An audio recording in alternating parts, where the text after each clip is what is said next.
social media has lowered the cost of being an a-hole. People say things on social media that they would never say in an interpersonal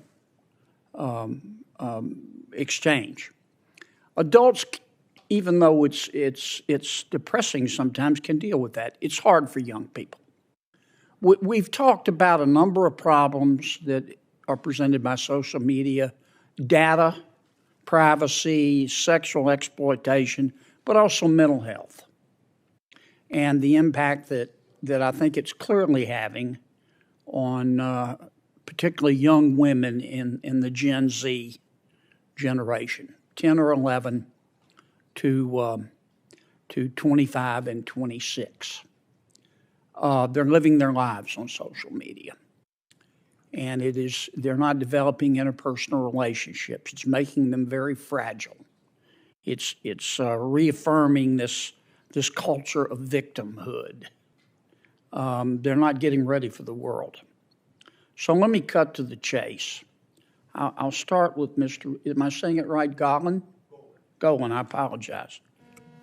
For young people, defined as people under the age of 16, should we just abolish social media for them?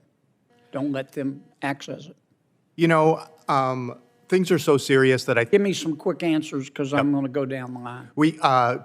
We should consider all options, but I think we should focus. It makes more sense to focus on a duty of care and changing how these platforms operate. Practically keeping kids off under 16 may be impossible. And I would also say it's not just social media. A lot of these things happen on video game platforms as well. You think it'll really be easy to change the attitudes of these social media companies? If you create a duty of care and you limit the data that they can collect. Right. I think they have a duty to care already. What about you, Doctor? I think we desperately need to educate parents. I know we need to educate, but should we just tell kids, look, it's a lot like alcohol. This stuff is addictive, and until you're 16, you can't access social media.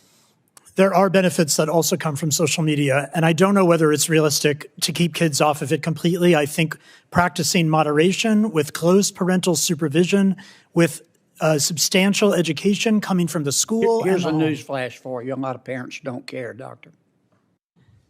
Mr. Mazzaro? Yep, Senator. Basically, there should be something. If I bought a phone tomorrow, there should be at the very least, a terms of agreement. I can't even access that phone until I go through a 3-minute or 5-minute video. Okay. Mr. Laney? An acknowledgement that when you build a tool that allows adults and children to communicate with one another or find connections, that there is a duty of care to ensure that you're creating a safe environment for those kids. Well, I think there's clearly a duty of care. The issue is how to enforce a duty of care. Go try to pass a bill enforcing that duty of care in the United States Congress and see what the reaction from big tech is. Right, absolutely. And creating these tools, recognizing that these incidents are going to happen and finding ways that children can report them. Would you support a law that says, okay, if you're under 16, you can't access social media? I think will be difficult. There are positive things about social media, but there are many, many terrible things that kids are finding themselves in bad shape. If it were, you say it would be hard. I know it would be hard. Do you think it's a wise thing to do? I believe if the tools are designed properly, there could be benefits. Okay. I don't have my glasses on. Yes, ma'am. Your answer, please. Yes, Senator.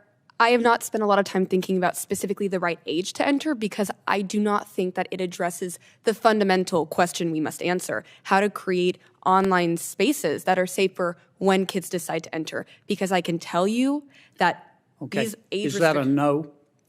Is that sorry, Senator? Do you think we should prevent kids under the age of 16 from accessing social media? I think that we should spend more time looking at how to make those platforms safer, because kids will circumnavigate age restrictions.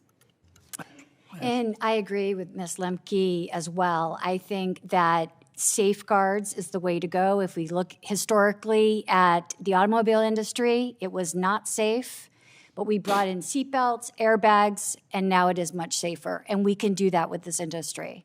Okay, thank you.